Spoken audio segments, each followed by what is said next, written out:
नमस्कार, खबर उत्तराखंड देख रहे हैं आप। मैं हूं आपके साथ सपना दीपक मदेशिया। बुलेटिन का आगाज करेंगे। उत्तराखंड में बढ़ते अतिक्रमण को लेकर मुख्यमंत्री पुष्कर सिंह धामी ने सख्त रुख अपनाने के संकेत दिए हैं। उन्होंने कहा कि पिछले साल आई आपदा ने यह साफ कर दिया है कि प्राकृतिक नालों और गाड गदेरों पर हुए अतिक्रमण के कारण जल निकासी बाधित हुई है, जिसमें कई जगहों पर भारी नुकसान हुआ। मुख्यमंत्री ने कहा कि अब सरकार इस मुद्दे पर कड़ी कार्रवाई करेगी और जहां भी सरकारी भूमि पर अतिक्रमण पाया जाएगा वहां संबंधित अधिकारियों की जिम्मेदारी भी तय की जाएगी।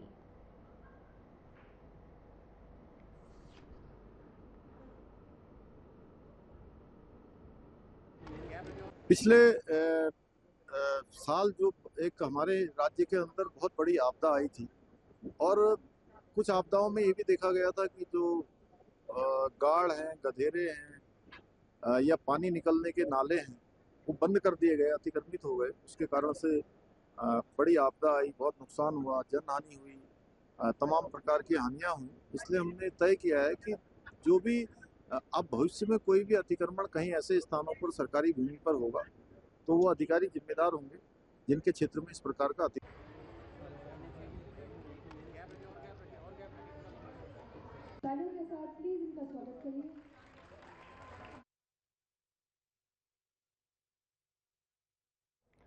और इस बीच देहरादून से बड़ी खबर सामने आ रही है। राशन कार्ड धारकों को बड़ी राहत। इसी महीने मिलेगा 3 महीनों का राशन। जी हां, अप्रैल मई जून का राशन मिलेगा एक साथ। ई पास मशीन में की जाएगी राशन वितरण की व्यवस्था। बड़ी जानकारी, जहां 3 बार करना होगा। मशीन में बायोमेट्रिक। अंत्योदय परिवारों को मिलेगा लाभ। बड़ी जानकारी आपको बता रहे हैं, सरकार की तरफ से बड़ी सौगात, जहां एक साथ 3 बार का राशन मिलने वाला है। देहरादून से बड़ी जानकारी, राशन कार्ड धारकों के लिए बड़ी पहल। इसी महीने मिलेंगे 3 महीनों का राशन। अप्रैल मई जून का एक साथ मिलेगा राशन। ई पास मशीन में राशन वितरण की व्यवस्था की जाएगी। इसके साथ ही 3 बार बायोमेट्रिक का उपयोग किया जाएगा, यानी कि राशन कार्ड धारकों के लिए ये बहुत बड़ी पहल सरकार की तरफ से बताई जा रही है, जहां इसी महीने ही एक साथ 3 महीनों का राशन मिलने वाला है। बड़ी सौगात जनता को, राशन कार्ड धारकों के लिए सरकार की तरफ से एक साथ 3 महीने के राशन वितरण किए जाएंगे, यानी कि आप एक साथ 3 महीने के राशन का उपयोग कर सकते हैं और इसी महीने से राशन मिलना शुरू हो जाएगा। अप्रैल मई और जून का राशन जो है वो एक साथ मिलेगा। बताते चले कि एक साथ 3 बार बायोमेट्रिक का उपयोग करके जो है राशन वितरण किया जाएगा।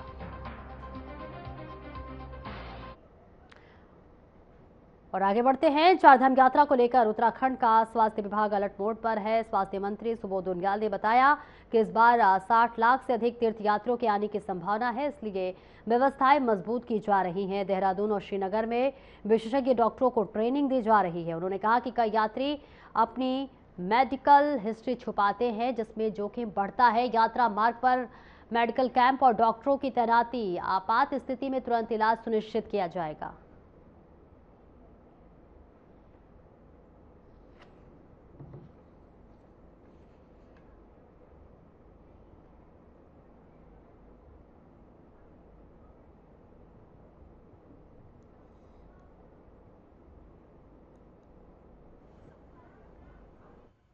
उनकी सुरक्षा की जिम्मेदारी सरकार का धर्म भी और कर्तव्य भी है।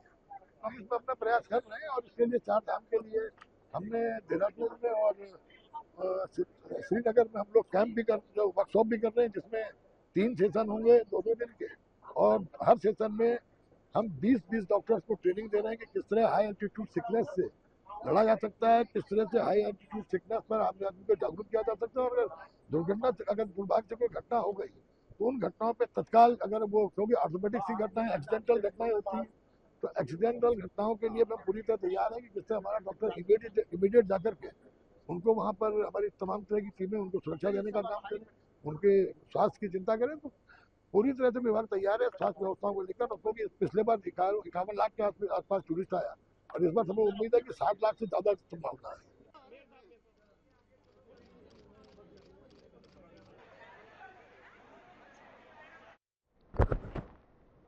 और पौड़ी जनपद में 19 अप्रैल से शुरू हो रही चारधाम यात्रा को लेकर पुलिस प्रशासन पूरी तरह सक्रिय हो गया है। एडिशनल एसपी मनोज कुमार ठाकुर ने बताया कि कीर्ति नगर रापोल से सिरोबगढ़ तक 22 किलोमीटर मार्ग पर विशेष नजर रखी जाएगी। पूरे क्षेत्र को एक जोन और 5 सेक्टर में बांटकर पुलिस बल तैनात किया जाएगा। यात्रियों की सुविधा के लिए श्रीनगर और श्रीकोट में एलईडी स्क्रीन लगाई जाएगी, जिसमें बता दें कि मौसम और मार्ग की जानकारी मिल सकेगी, जिसमें यात्रा सुरक्षित और सुगम बनाई जा सके।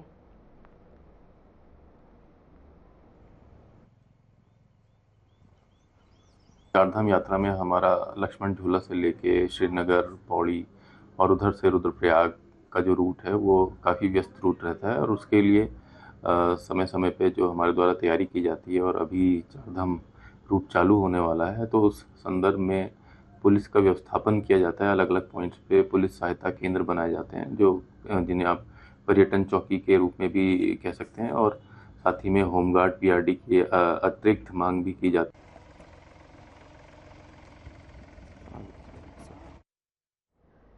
उत्तराखंड के पूर्व मुख्यमंत्री हरीश रावत को लेकर बीजेपी ने बयान जारी किया है, तो वह इस दौरान बीजेपी के प्रदेश महामंत्री कुंदन परिहार ने कहा कि हरीश रावत एक वरिष्ठ और अनुभवी नेता हैं, जिनके अनुभव का लाभ उत्तराखंड को मिल सकता है। हालांकि उन्होंने कटाक्ष करते हुए कहा कि हरीश रावत को यह अंदाजा हो गया है कि प्रदेश में लगातार तीसरी बार बीजेपी की सरकार बनने जा रही है, इसलिए वे राजनीति से दूरी बनाने की ओर बढ़ रहे हैं।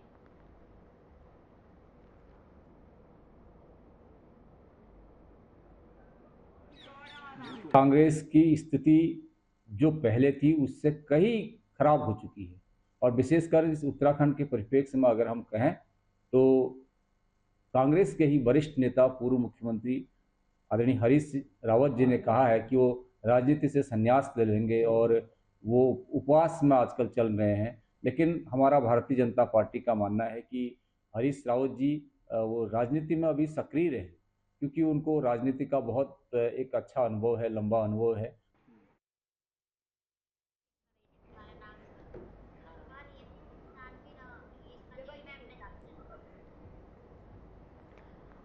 और उत्तराखंड कांग्रेस में पिछले एक हफ्ते से नेताओं के बीच जुबानी जंग तेज हो गई है, लेकिन अब प्रदेश अध्यक्ष गणेश गोदकाल इस विवाद पर खामोश नजर आ रहे हैं। सोशल मीडिया पर उनके वीडियो सामने आए हैं, मगर कोई स्पष्ट प्रतिक्रिया नहीं दी गई है।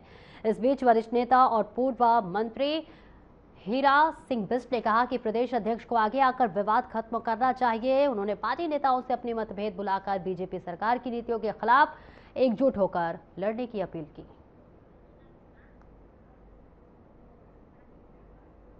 आपसे सीनियर थोड़ा ही हो गया पार्टी में अलग बयानबाजी नेता लोग कर रहे हैं, वो अपने इंटरेस्ट में अपना अस्तित्व बनाए रखने कर रहे हैं, लेकिन सामूहिक नेतृत्व जो होता है राष्ट्रीय प्रदेश स्तर पर, राष्ट्रीय स्तर पर, वो अध्यक्ष का दायित्व होता है। अध्यक्ष को सामूहिक रूप से अटैकिंग करना चाहिए। वो एक गाइडलाइन वर्कर के लिए भी होती है और वर्कर भी उस गाइडलाइन को फॉलो करते हैं। अगर हम लोग अलग और अध्यक्ष जी भी एक जगह सीमित हो जाए तो पार्टी हित में अध्यक्ष के लिए पूरे प्रदेश को देखकर चलना चाहिए, साथ में लेकर चलना चाहिए और वो बातें और पार्टी को जिनको जिम्मेदारी दे रखी है जिम्मेदारी ब्लॉक से जिला स्तर पर पूछनी चाहिए, लेकिन उसमें कहीं ना कहीं हम लोग बहुत पीछे चल रहे हैं, वो बात नहीं हो पा रही है। इसलिए सामूहिक रूप से हम प्रयास करेंगे। इस समय है सरकार नाम की चीज में।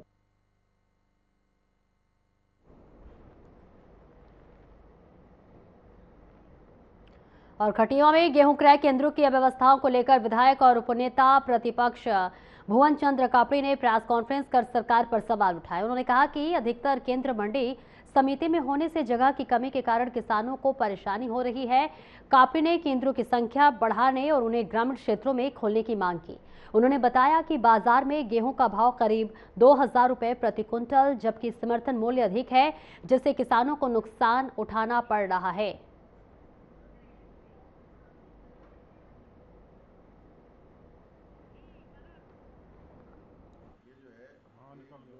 कि समय पर गेहूं क्रय केंद्र खोले जाए और एक सुनिश्चित ऐसी व्यवस्था तय की जाए कि जिससे किसानों के गेहूं को जो है सही मूल्य, सरकारी मूल्य मिल पाए।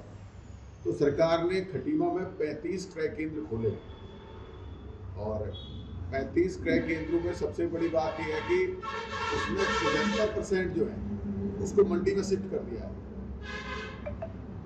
कि वो सारे क्रय केंद्र मंडी में शिफ्ट कर दिए हैं, गांव में होने की जगह।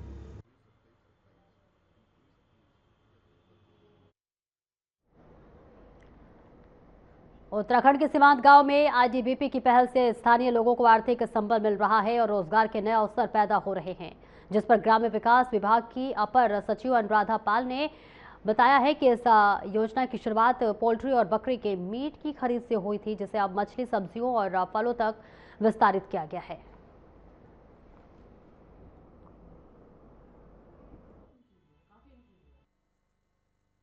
इसमें आईटीबीपी ने जितनी भी खरीदारी थी आप मीट की, पहले सबसे पहले स्टार्ट हुआ था मीट का, जिसमें पोल्ट्री था और गोट का था, वो स्थानीय लोगों से लिया। फिर मछली का भी इसमें लिया, ट्राउट एंड अन्य फिशेस जो था।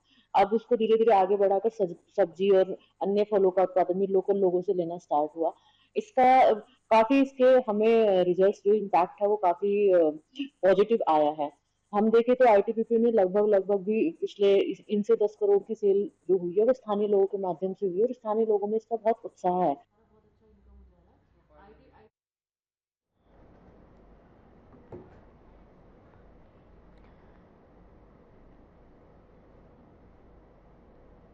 देहरादून नगर निगम में पर्यावरण मित्रों के मानदेय बढ़ाने और उनकी संख्या बढ़ाने की मांग तेज हो गई है, जिसके चलते पार्षदों ने मुख्यमंत्री पुष्कर सिंह धामी से आग्रह किया है कि नगर निगम के 100 वार्डों में पर्याप्त सफाई व्यवस्था सुनिश्चित करने के लिए अधिक संख्या में पर्यावरण मित्रों की नियुक्ति की जाए।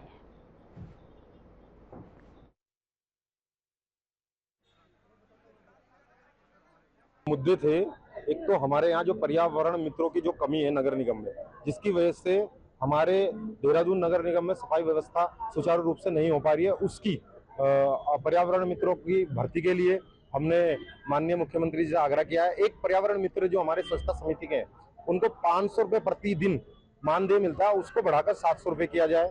दूसरा, जो हमारे पार्षदगण है उनका एक पारिवारिक बीमा किया जाए और जितने भी पार्षद हैं उनका मानदेय निर्धारित किया जाए।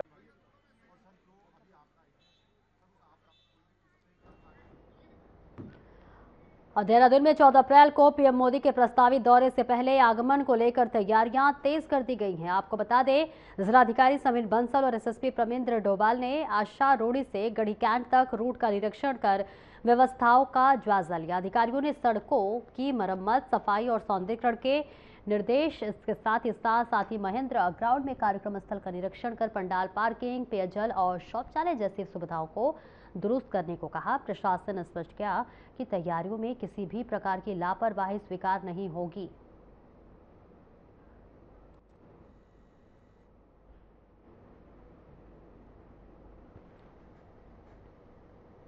हरिद्वार के कोतवाली क्षेत्र स्थित दुधिया बंद में गंगा स्नान के दौरान 2 युवकों के डूबने से हड़कंप मच गया। सूचना मिलते ही पुलिस और जल पुलिस की टीम मौके पर पहुंची और करीब 1.25 घंटे तक रेस्क्यू अभियान चलाया। कड़ी मशक्कत के बाद दोनों के शव गंगा से बाहर निकाले गए। बताया जा रहा है कि मृतक गाजियाबाद से स्नान के लिए आए थे और आपस में मित्र थे। शवों को जिला अस्पताल भेजकर पोस्टमार्टम की कार्रवाई की जा रही है। घटना के बाद क्षेत्र में शोक का माहौल है।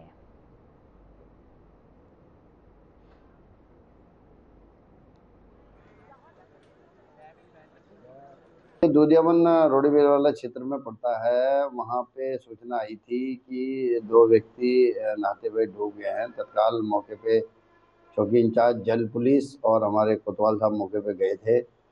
वहाँ पे सर्चिंग अभियान चलाया था और जल पुलिस ने 1 घंटे की मशक्कत के बाद वो दोनों जो डूब गए थे उनकी डेड बॉडी रिकवर हो गई है। इनके परिवार के साथ वो घूमने आए थे आज, तो परिवार भी उनका यहीं था। आज बड़े दुर्भाग्यपूर्ण घटना हुई है कि ये वो लोग बेचारे डूब गए हैं। ऋषिकेश के पास मुनिकिरेती स्थित नीम बीच तपोवन में गंगा स्नान के दौरान बड़ा हादसा टल गया। दिल्ली से आए 5 दोस्तों में शामिल एक युवक तेज लहरों में बहकर गहरे पानी में चला गया और डूबने लगा। मौके पर मौजूद आपदा राहत दल के जवानों ने तुरंत नदी में छलांग लगाकर कड़ी मशक्कत के बाद युवक को सुरक्षित बाहर निकाल लिया। घटना के बाद घाट पर अफरा तफरी मच गई। पुलिस ने पर्यटकों से गंगा किनारे सावधानी बरतने और गहरे पानी से दूर रहने की अपील की।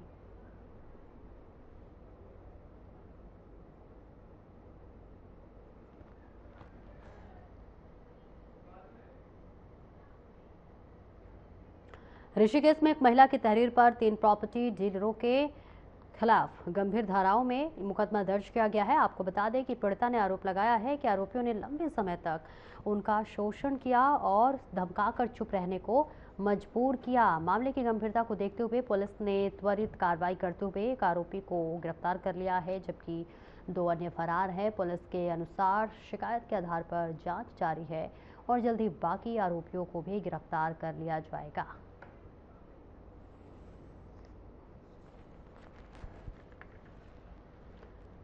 देहरादून में जिलाधिकारी के खिलाफ वकीलों का गुस्सा खुलकर सामने आया है। बार एसोसिएशन ने आम सभा में न्यायालयों में बहिष्कार के ऐलान किया है। विधि भवन में हुई बैठक में अधिवक्ताओं ने वरिष्ठ अधिवक्ता प्रेमचंद शर्मा से जुड़ी टिप्पणी पर नाराजगी जताई।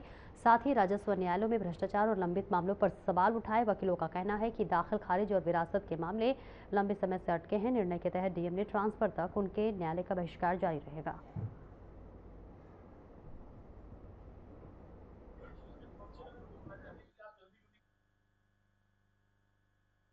प्रेमचंद शर्मा जी के खिलाफ हमारे जो देहरादून के जिलाधिकारी महोदय हैं, उन्होंने कोई एक संस्तुति करी है बार काउंसिल ऑफ उत्तराखंड को और बार काउंसिल ऑफ इंडिया को कि इनका लाइसेंस निरस्त कर दिया जाए। जब हम सब अधिवक्ताओं को इसके बारे में जानकारी हुई तो हमारे सारे अधिवक्ताओं के बीच में बहुत रोष था कि ये उनका जो कृत्य था वो बहुत ही, जिसे कहा जाए कि जिसकी ग्रेविटी बहुत ऐसी थी और जिसकी हमारे अधिवक्ताओं ने घोर निंदा करी। इसलिए हमने आज आम सभा बुलाई थी। आम सभा के माध्यम से हमें जो सबके व्यूज आए, हम उस व्यू के आधार पे हमने डिसाइड करा कि मंगलवार तक सभी राजस्व न्यायालय का हम अधिवक्ता को बहिष्कार करेंगे। रजिस्ट्रार ऑफिस भी मंगलवार तक बंद रहेगा और मंगलवार के बाद जब तक जिलाधिकारी महोदय का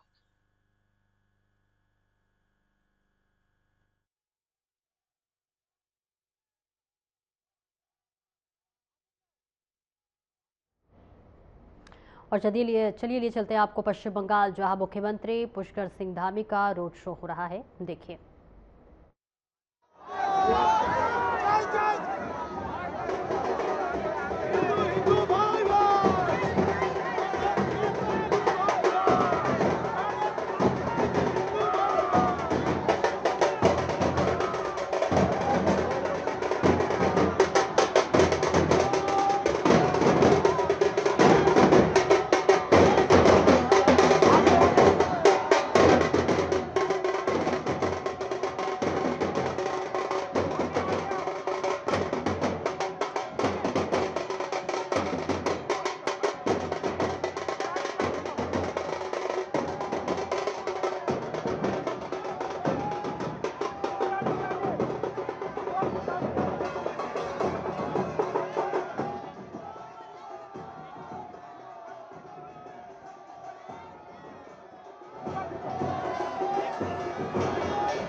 फिलहाल इस बुलेटिन में इतना ही। नमस्कार।